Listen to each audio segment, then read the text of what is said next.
But it's nice to be in Dundee. And I think being a Heart supporter actually it builds kind of resilience. I don't know if people are familiar with that phrase. It's most associated with Antonio Gramsci, but it's really a French Marxist called Romain Rolland, who talked about pessimism of the intellect and optimism of the will, that famous kind of phrase that Gramsci used. And I think being a Heart supporter kind of quite often, it's a bit like, and actually being on the left in this current time, I think, it's also a useful phrase that we need to use our intellect to analyse how bad things are, but to be optimistic and kind of always think about being hopeful that things can change. So that kind of, I suppose, brings me on to the tonight's session. I mean, I have to say, I'm not an authority on the book. I'm not in any way an expert. There's probably people here that are as expert and knowledgeable as me, if not more so. My academic interest is in education. I teach at the University of Edinburgh. But as Raymond says, I was originally a motor mechanic and I worked on the bus and did other things and then eventually managed to go back to further education. And for some reason ended up, after working for 20 years as an adult and community education worker, going back to teach that at the university. But I'm familiar with the book. So I suppose what I'm wanting to do today then really is kind of, it's not going to be like the character Barrington in that book, The Grand Oration. I'm not going to give you a kind of year and a half lecture, I hope no anyway. I'm going to try and make my comments as quick as possible. So what I want to do is just kind of make a few comments, really to set the scene hopefully for the discussion we're all going to have. I feel like we really should be sitting round in pails and kind of seats having tea here rather than like this kind of formal kind of situation. But I want to do two things, I suppose. One would be to just talk a wee bit about the background of the book, to remember the author. And we may all know this, and I don't want to make too many assumptions that people don't know nothing, or that you know a lot. But just so as we're all sure we're talking about the right thing, I want to say a wee bit about, just remind yourselves of the author, if anything, just to kind of honour him, and say a wee bit about the background to the book itself, in terms of the manuscript and so on, and then maybe give a wee overview of the book itself, and then move into what I think are some of the key themes. And it's such a lot in the book, I'm not going to be able to cover everything. For example, I'm not going to be covering necessarily stuff about trade unions.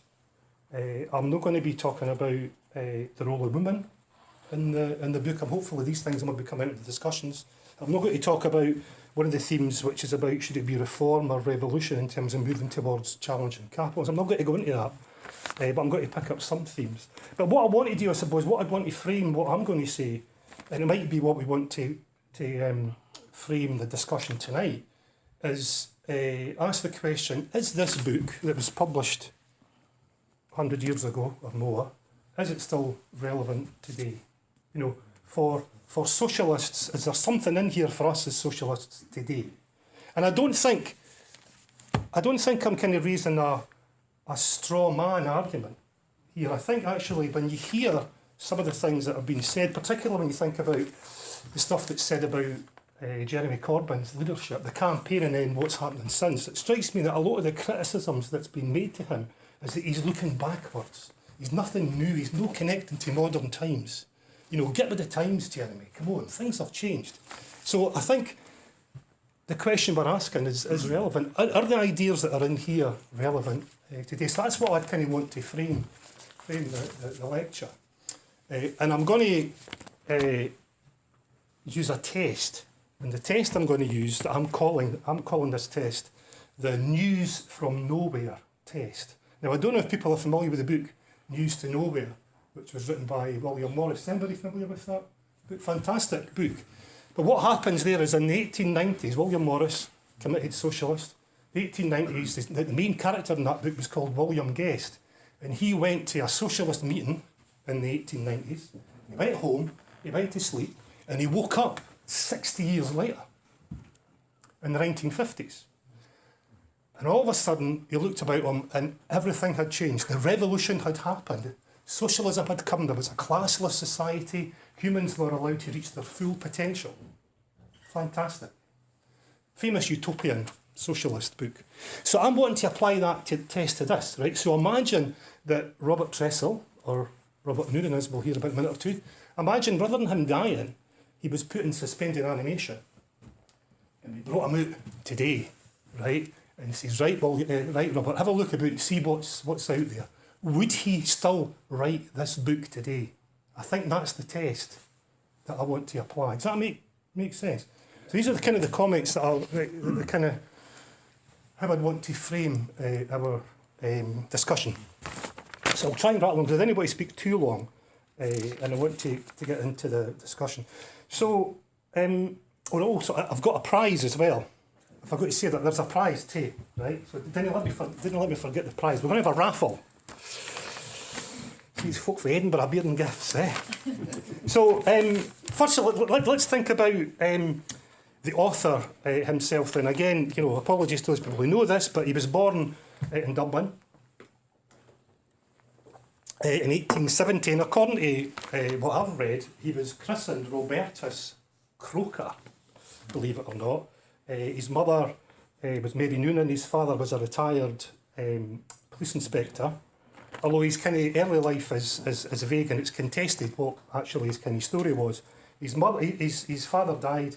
His mother remarried. He didn't go on with stepdad, and they fell out, and he kind of left. And the next thing you hear about him, he's working in South Africa as a house painter and a sign writer.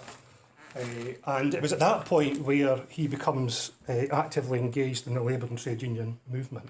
He's secretary of one of the trades councils, I think, in Johannesburg. There is some evidence that he had some dodgy kind of political beliefs, particularly in relation to race, and there's something about him leading a campaign to stop black tradesmen being employed. But, it's different times, and, people, were never ever uncompromised in their lives, I think. But nevertheless, by 1901, he is back in Britain, and by 1906, he's living in Hastings, working as a painter and decorator and as a sign writer. And he becomes actively involved in that area in the labour and trade union movement. He's active particularly in the Social Democratic Federation, what went on to become the Social Democratic Party. Economic conditions at that time, so you're talking about kind of 1910 or so, become worse. Economic conditions deteriorate, his health deteriorates, and eventually decides that he wants to move to Canada. And he moves to Liverpool to arrange for travel. That was in 1911, and he actually died in Liverpool, as you probably know, at the age of 40, of tuberculosis or pneumonia. And he was buried in a public or a pauper's grave. Of course, there's a big kind of plaque to him there now. Liverpool Trades Council kind of organised for a plaque. So that's his kind of life. The manuscript itself, he completed it in 1910, and it was first published after his death in 1914, and his daughter was instrumental in getting that published. I understand that she was a servant in a big house in London, and I understand that the employer had some kind of literary connection, and she gave the manuscript to this person who read it and thought it was great and published it, and took out a lot of the kind of socialist ideas that were in it. And a bit on, so it was a very abridged version that most people read up until 1955, and it was published in its kind of full, unabridged kind of glory, really. And that's largely thanks to two people, Fred and Jackie Bell, who were local people from Hastings who were just committed to these ideas, and they managed to kind of unearth the full manuscript, and through a lot of work managed to get it published, originally by Lawrence and Wishart, the radical left booksellers. And then the manuscript itself was gifted by, I think, the Builders Federation, was it? To the TUC. So the manuscript is, I hope, in a glass box somewhere in the TUC. You can actually get it online, and I should say that I'll just maybe pass these round. I made up some and apologies, I'm hopefully not teaching you to suck eggs, but I've given you some kind of further reading, typical academic, right? You've got to do some more work when you leave. But there's a website there which you can actually get access to the original manuscript. You can see the manuscript, a digital version of it, the handwritten version, and you also, alongside that, it gives you a kind of typewritten version as well. Another interesting fact for the book, if you like, was Alan Sillitoe. In fact, in his introduction here, he mentions that the book was probably one of the major contributors, so it was argued, to Labour's victory in 1945. It was widely circulated around the troops and workers then, and contributed to that. So fantastic kind of history here, I think.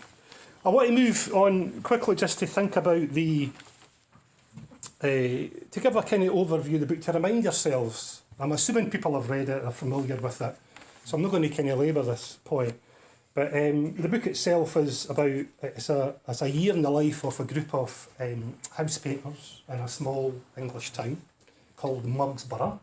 And there's a theme here in terms of the kind of puns and the use of names are great. So Mugsborough, I'm assuming, suggesting that it's a borough full of mugs, as in people that are a bit kind of daft and not quite with it, or kind of gullible. So you're thinking, why did he write the book then? And it's pretty clear that the purpose of the book was to argue the case for socialism. This was a sustained argument for socialism. And for Noonan, it was his contribution as an activist to the movement. He hoped he might have made some money from it, but it was much more than just that. It was also about, he was focused on challenging poverty and unemployment, and fundamentally, I think, it's a story of class struggle. That's the kind of nub of the book, and I'm going to return to that in a wee bit. Why do I say that? What's the evidence I say for that? It's about class struggle. Well, if you open up the book and the first words you read are this. This is a story of the most important struggle in history. The struggle between the underprivileged and their oppressors. Well, that's pretty evident what it's about. And what words, what a great kind of opening sentence to any book. It's about the class struggle. I want to just draw a wee, in my research here, I was reading, and you'll hate this, John, because you didn't like this man. Raymond Williams, some people are familiar with Raymond Williams, adult educator. Okay, you're not against him. I know, that's what I mean, you know, yeah. So Raymond Williams, there was a series of famous lectures in Hastings about the Ragged Trousered Philanthropists, and Raymond Williams gave a lecture one year. And one of the things he said in that book was that there's something unique about this book in terms of where it comes from, the community in which it comes from, that I think is important to set a context. And Williams, who is a literary critic, he talks about that there's loads of working class novels, but they tend to come from or are about communities in which geography and identity combine. In that sense, I mean that they're from mill towns, or they're from coal mining towns, or they're from dock areas where people live. So class identity is just comes along with being part of where you live. You're born in that area, you're working class, and you know that because everybody in the book is working class and you're working the same big employer. And what he said was unique about this is, this book, although there's loads of kind of novels about the working class, the first socialist working class novel didn't come from a community like that. It was from Tressell, and it came from what he described as a mixed community, where there wasn't one unified employer where identity was clear, but that you lived cheek and jowl with people who had different identities. They might have worked in different industries, they probably were working class, but they didn't have that identity clearly in themselves as you would do if you lived in a miner's row, for example. And I think what Williams talked about there is that how in these mixed communities, class consciousness isn't apparent, it's not easily developed. In fact, it's confused and it's confounded. It's kind of you're deliberately misled if you live in these communities. And that is what Williams says, that is the core of this book. This book is really about developing class consciousness. That's one of the ways in which you can think about this book. The key kind of narrative, the raison d'etre for it was about developing class consciousness. And I think that's, I would argue, is its enduring quality. I think. You with me so far? Okay.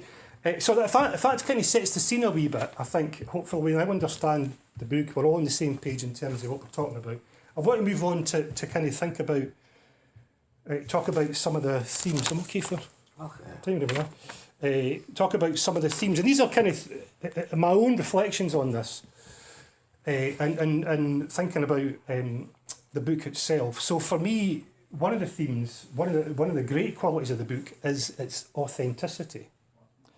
And by that I mean, you know, they talk, you know how we like, if you ever got to do a kind of writing course, or if you ever want to be an author, the people say to you, write what you know about. Yeah, that's what they say. I mean, I always found that strange, because what happens if you want to write about science fiction? That's about what it is, isn't it? Anyway, so write what you know about. So clearly, Tressell, Noonan, whatever you want to call him, Robert Tressell. Sorry, I never said, obviously, adopted the pseudonym Tressell, based on Peter's Tressell, obviously. What did the author know about? He was a politically engaged house painter. So he wrote about what he knew about. So he was one of the damned. He lived in the real-life Mugsborough, Hastings. So it's pretty, I mean, you didn't have to be a kind of, you know, a kind of forensic scientist to realise that Frank Owen, the key character, is Tressell, a politically engaged socialist firebrand. So he wrote what he knew about. And so he was authentic, and I think that comes through when you read the book. Certainly for me, when I first came across the book, and hopefully we can share how we came across the book in the discussions, but I came across it as a 17 or an 18-year-old apprentice motor mechanic in Edinburgh. And I was given it by an older auto electrician. I was about 17, he'd be about 20. We'd had a few discussions about politics and stuff, and he'd obviously thought this boy could be a kind of wee advance in his learning. And he says to me, here, Stuart, you should read this book. It's called The Ragged Trousered Philanthropists. Go and get it for the library. And when you read it, you'll identify every character in here, in this book. You put names to them. I thought, and right enough, that's what happened. So when you read the kind of banter round about the kind of tea breaks, the kind of repartee, all that kind of stuff is authentic. I mean, it spoke to me as if it was written that day, in the 1970s. And by that time, it was 70-year-old.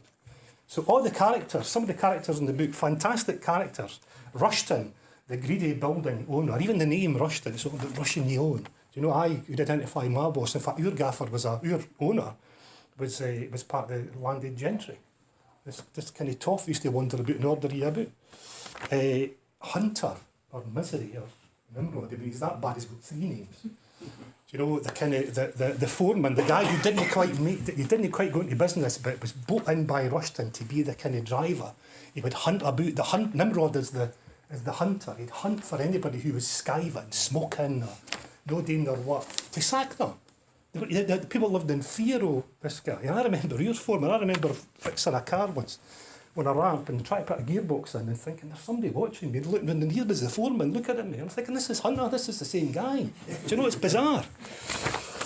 Of course, the other one, Crass. Even the name tells you a wee bit about him. Crass, the kind of the charge hand, who is supposedly a rubbish tradesman, but he lives off of kind of being the one. He's got that power to tell Hunter so and so was skiving the day or whatever else. He kind of, people buy him drink to keep on his right side, all that kind of stuff, and he lives by that. You know, horrible. And of course, there's the kind of Owen himself, the kind of firebrand socialist, and then Slime, the born again Christian and kind of bosses kind of lick spittle really. He would kind of do anything that Crass says. Oh, I agree with that's right. So all kind of recognisable characters. So for me, there's something kind of really at the heart of the book is about authenticity. It really rings true. And I would think, I mean, I have to say that I didn't work in industry anymore, but I'm reading that. As an academic, I'm going to go on strike next. By the way, just look out for Dundee colleagues here, right? Next week, 2 days next week, we're on strike for more money. The kind of Chancellor gets hundreds of thousands of pounds and we get nothing and we get more work. I can recognise in there, and I'm going to try to encourage my colleagues to go on strike, the same kind of people, do you know? Folk that are like Crass, folk that are like slime.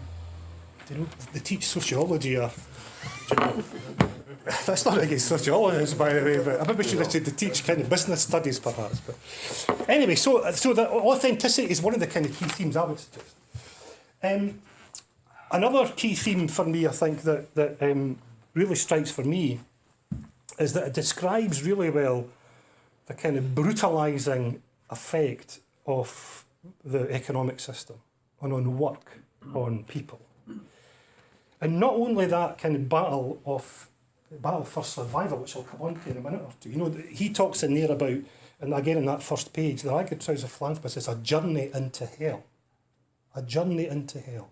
So the brutalising effect of the way the economic system works comes out really well for this. But it's particularly that kind of how it dehumanises people in the pursuit of profit. That comes across really clear for me. If you think about the kind of one of the themes is all about this thing about you have to kind of just keep on working. You know, don't worry about doing the job properly. You know, there's a story in there about how Hunter's gone daft at somebody because he's putting 3 coats onto this thing. He said, no, but look, they gave an estimate for 3 coats of paint to go on, but they were only meant to put on 2. Didn't bother standing and doing, just slap it on. This kind of idea that kind of, and of course, and if you do kind of try to do the job right, you end up getting a row for it, or you could get the sack. So this notion how you're cut off from what is your kind of human desire to do a good job. You know, Marx talked about that as alienation. This is exactly alienation, what Marx talks about in terms of alienation. You think about some of the company names, Rushton and Co. It's all about Russian. Push 'em and slog 'em. Bluff 'em and do 'em down. I mean, that is examples, though, this idea about forget about doing a good job, for being a good tradesman, just get it done. And it's no for the benefit of anything other than making more money for the boss. At the same time as you're cutting your own money.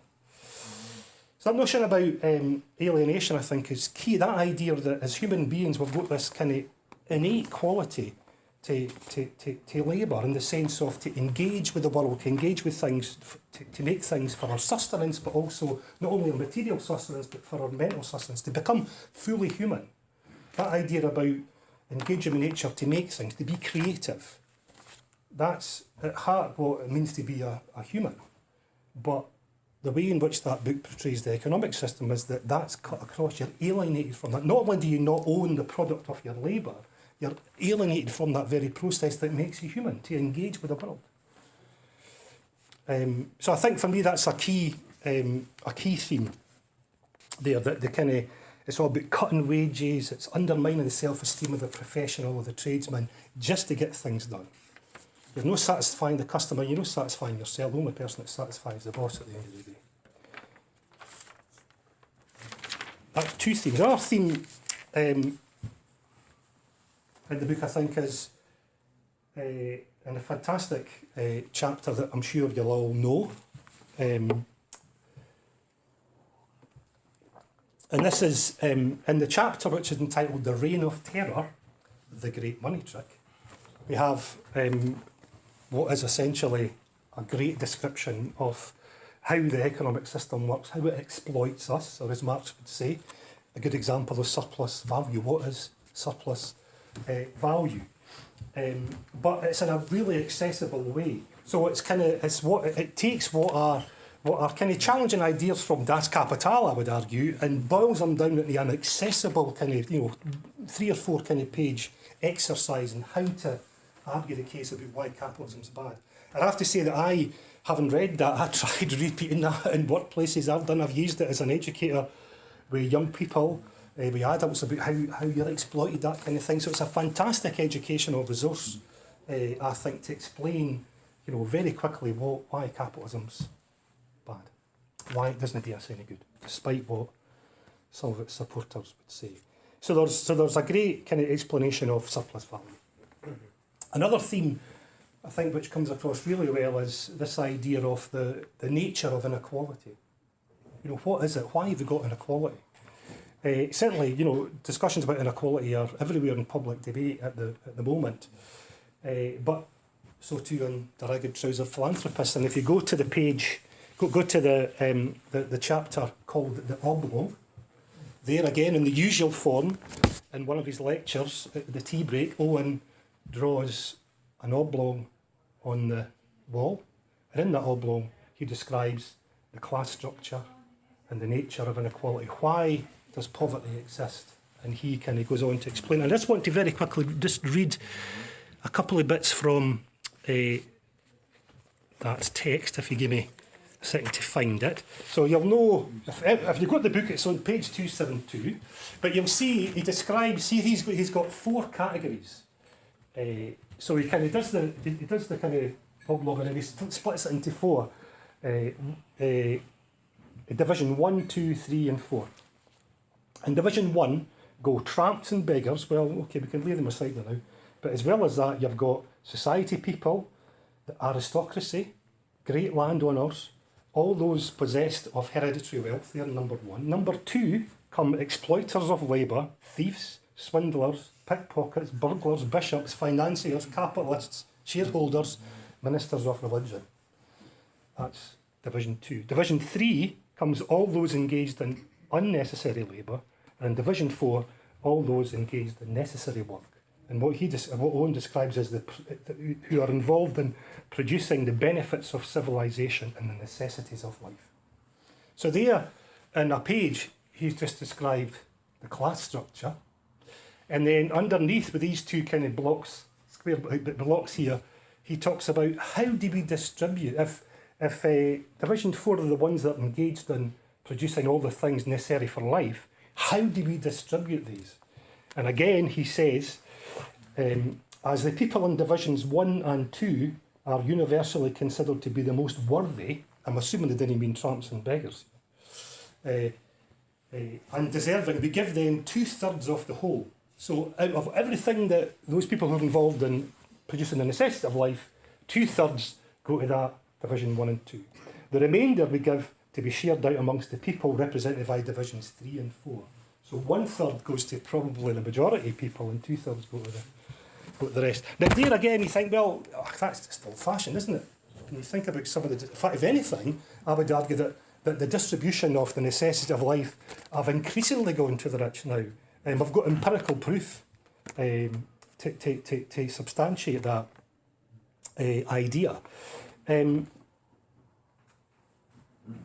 also, when you think about I talked about the dehumanising effects of the economic system. I just want to continue on that in terms of the nature of inequality. How does it affect people?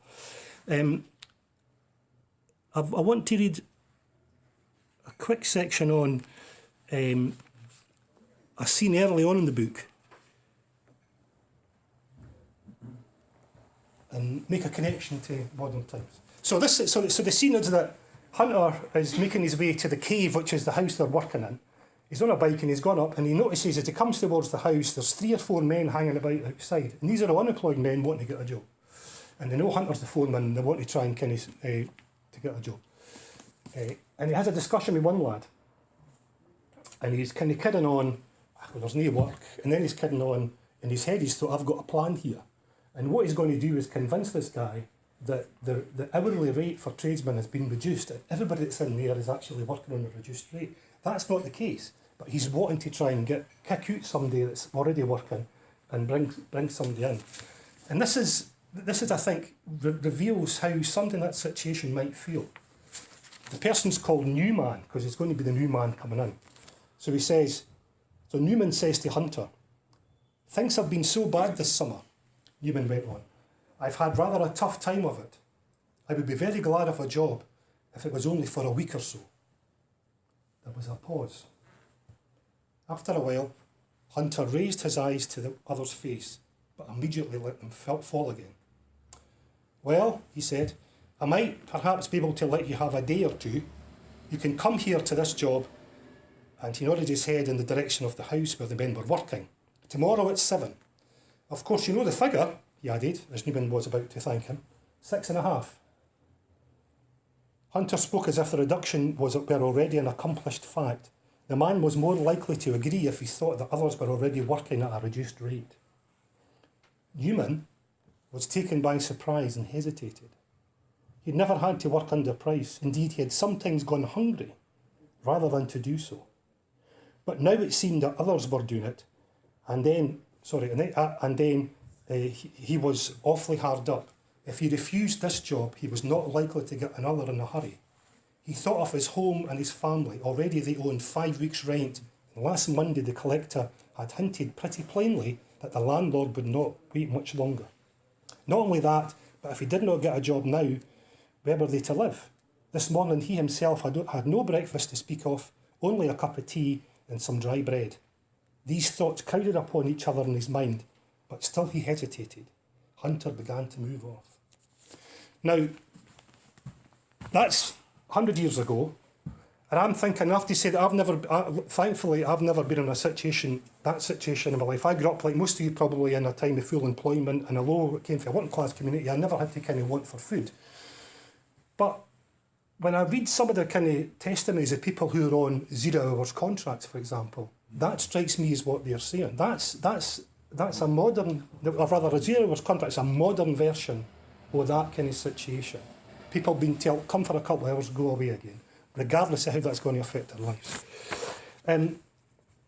There's also a really good discussion in one of the chapters about one of the painters, Easton, and his wife, where they go through this whole kind of process of trying to make ends meet, and they've got a big pile of debtors, kind of the debts there, and that they've got to pay the butcher and the baker, and they've got to pay the rent.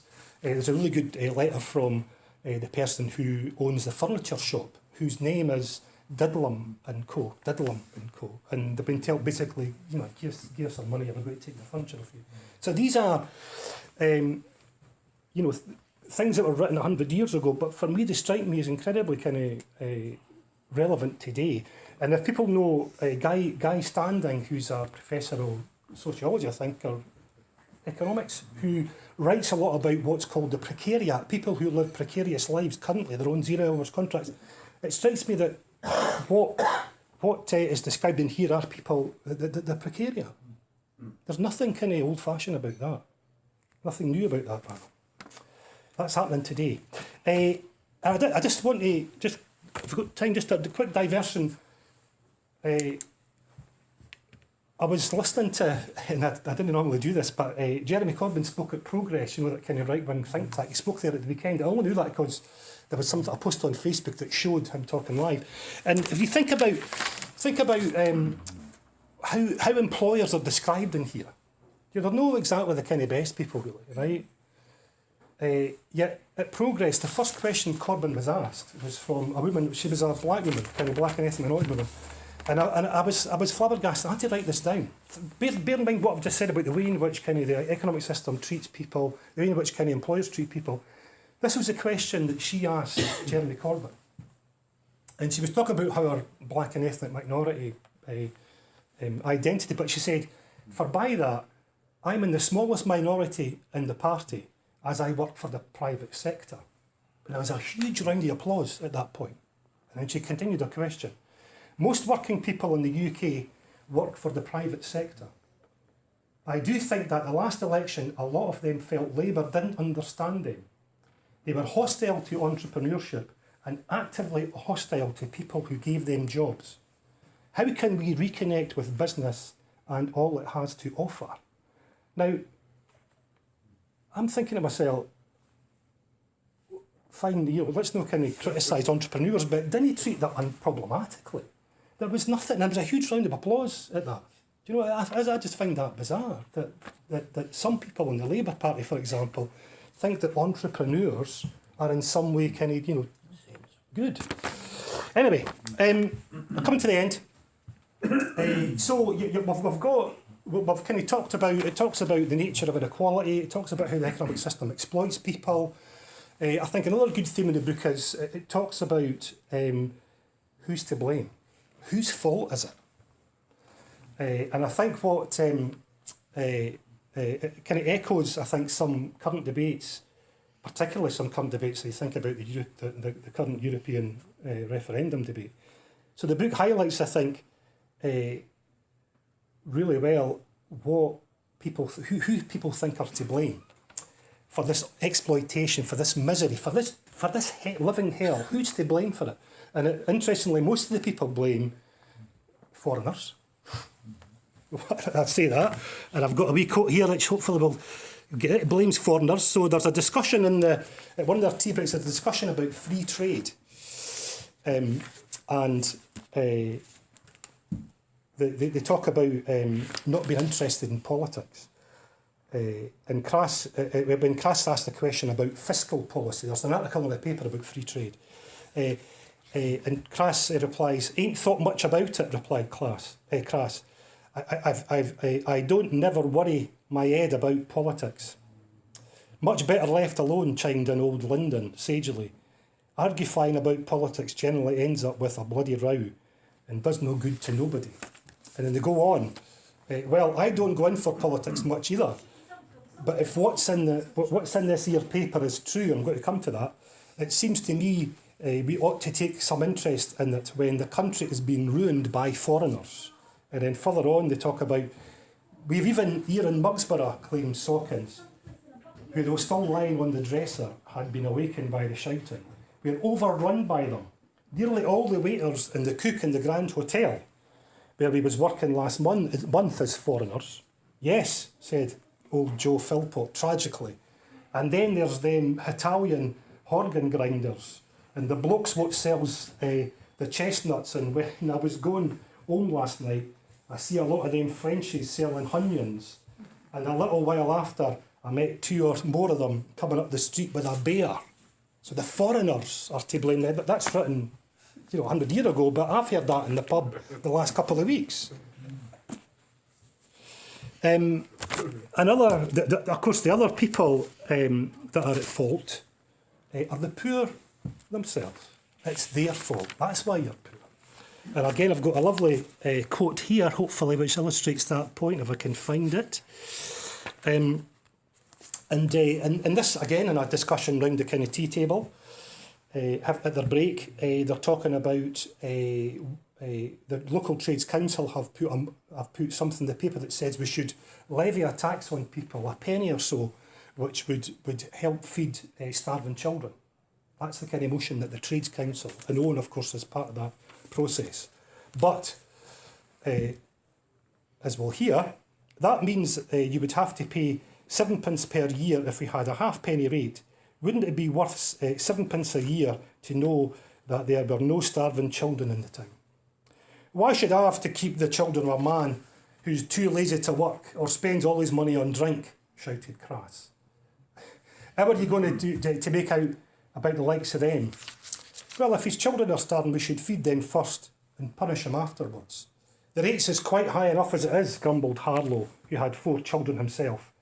That's quite true, but you must remember that the rates working class at present pay are spent mostly for the benefit of other people.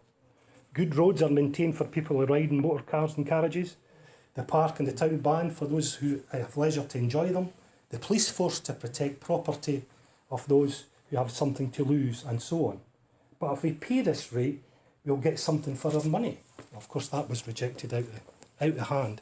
So the poor are at fault for their poverty. There's that notion about there's a kind of moral underclass. They're self-indulgent, they're lazy, they're feckless. It's their fault. And I think the book also makes an accurate assessment of, how do people come to think like that? Why do people think that it's the poor that are like that? When it's actively against, why do the poor think the poor are at fault? When it's actively against their interests. And of course, the book makes a great role. It does a great critique of the press, the media, how the media works. And of course, just the 2 names of the papers can tell the story, really.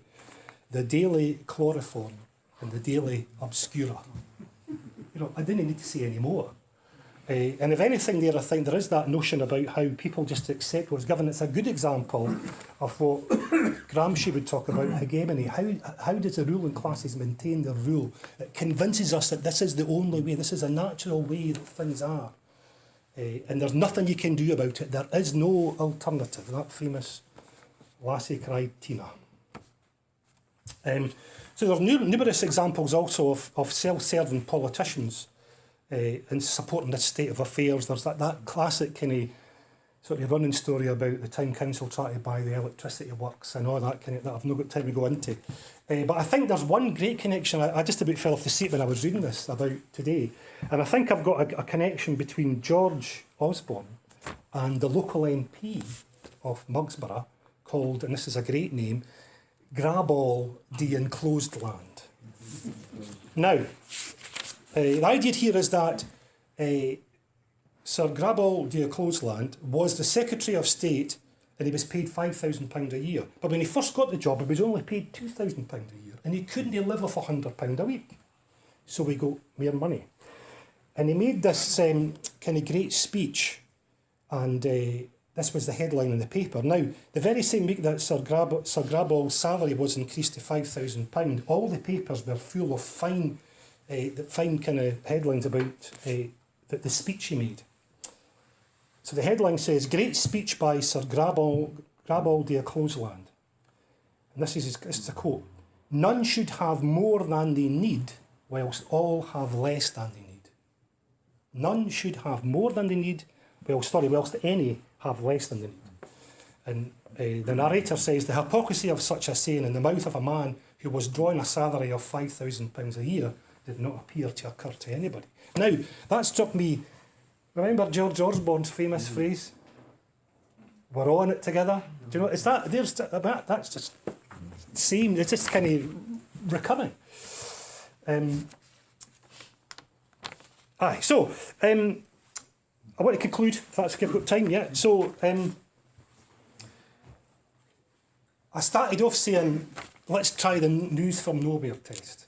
Is this book still relevant for today? And I hope that I've tried to make some kind of connections.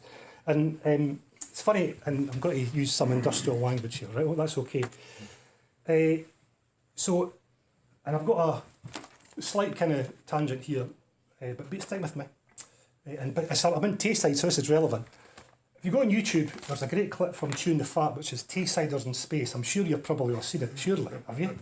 And there's a scene in there, right, where it's in the future, and the kind of Starship Academy is in Dundee, and this is the first set of recruits coming out for Dundee in 2000, or 5,000, whatever, and it's a Star Trek spoof. And there's a scene, in Star Trek where there's a big screen and there's an alien saying, "I'm going to come and get you, I'm going to blow your ship up," that kind of stuff. Well, the crew's standing round about, and the aliens and the big heavy voices saying, "We're going to come on your ship and we're going to kill you all."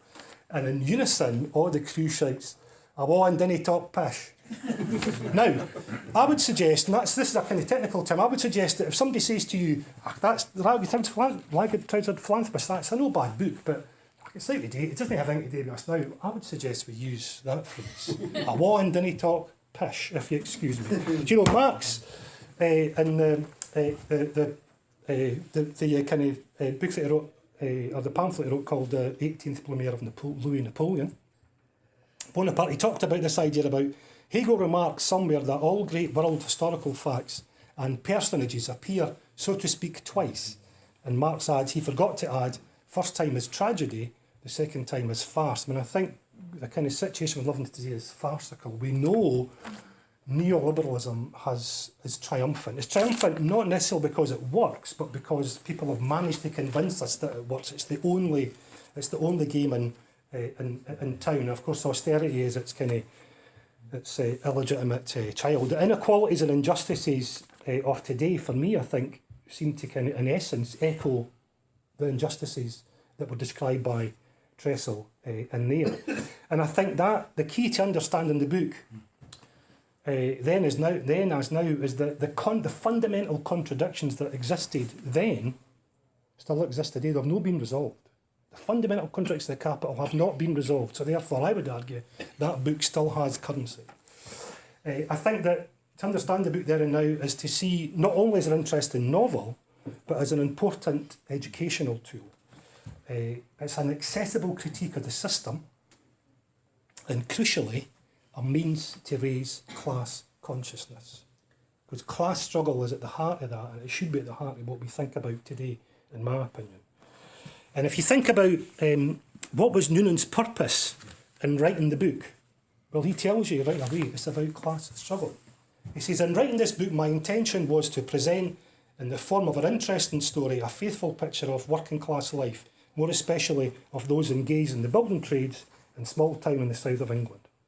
I wish to describe the relations existing between the workmen and their employers, the attitude and feelings of those two classes towards each other.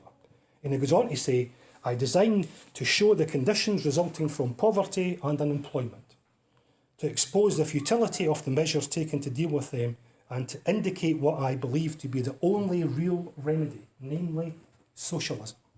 I intend to explain what socialism understands by the word poverty, to define the socialist theory of the causes of poverty, and to explain how socialists propose to abolish poverty. That, for me, is the strength of the book and its enduring quality. It's clearly focused on raising class consciousness and a class analysis of the situation we understand ourselves to be in at the moment. And the solution is socialism. And I think, so if you think about that test then, what to bring Noonan back now with some magical kind of feat, we're able to bring him, get him stand here and say, right, Robert, we could go and find out what do you think the world's like now.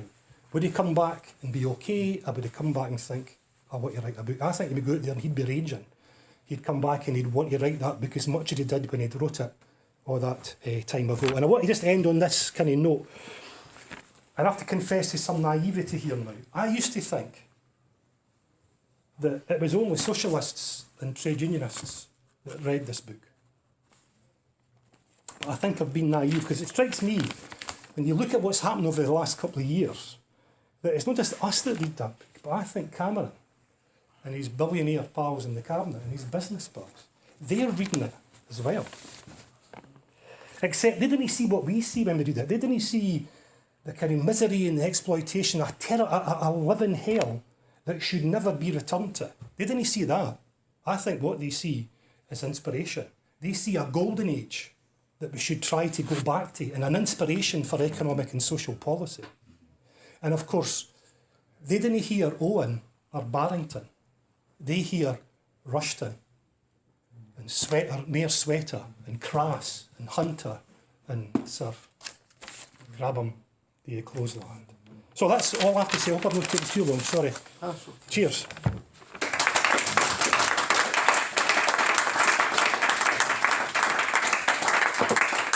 Thanks.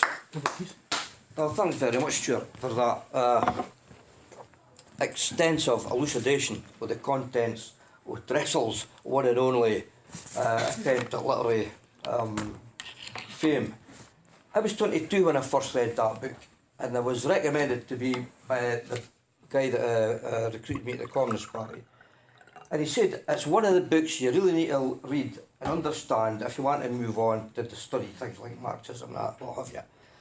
And right enough, that book says it all. There's no getting away from that. And the reason it's endured over the years is because it's truthful, it lays bare the problems working class people experience every day of their working life, and it also points a way to the solution or the resolution of those problems. And I really believe that if it wasn't for a book like Robert Tressell's Ragged Trousered Philanthropists, the movement would never have been in the position it was at the end of the Second World War.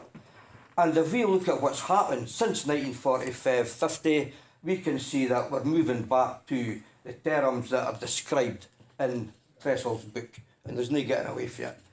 And it's not really today we swings and roundabouts or what goes around always comes around. Look, it's really about the two contending forces in society, those that own the wealth and those that produce the wealth. And that friction is always there, and it'll always be there till the contradiction is resolved through the introduction of socialism. And that battle, those forces, aren't static, and you don't get a vacuum in politics. Someone always rushes to fill the space. And then sometimes in history, when the conditions are there, it's the working class movement that rushes to fill the space. And at others, it's the ruling class, those who control the wealth, that rush to fill the space. And that's what we are faced with now. And we've really got to build a movement to push back against them filling the space since 1976. Now, everything's open for discussion. We're not just here to talk about a literary achievement. We're here to talk about the message in the book And we're also here to talk about how germane is it to current day political problems and arguments, and also what do we do to take our movement from the position it's in now to where it was in 1945. So, any questions or contributions? Doesn't you ask a question, what a contribution? It's up to yourself. Yeah, got your hand up, Charlie. Half it up, yeah. Yeah, Charlie.